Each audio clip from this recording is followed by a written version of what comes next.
Tapang ni Ragnar, ang axeman ng Magic Chess.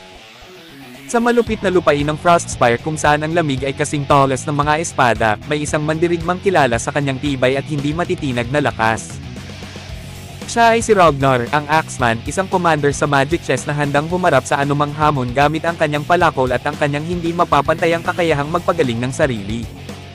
Si Ragnar ay isang mandirigmang galing sa tribo ng Frostborn, isang grupo ng mga tao na sanay sa hirap at labanan.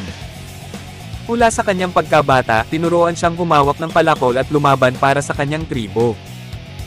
Ngunit hindi lamang lakas ang kanyang sandata, mayroon siyang natatanging kakayahan na nagpapagaling sa kanya sa gitna ng labanan.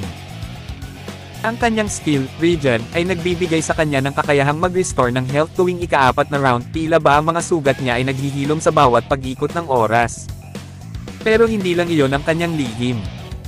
Kapag ang kanyang health ay bumaba sa 20, nagkakaroon siya ng recovery, isang kapangyarihan na nagbibigay sa kanya ng dagdag na 4 na health points.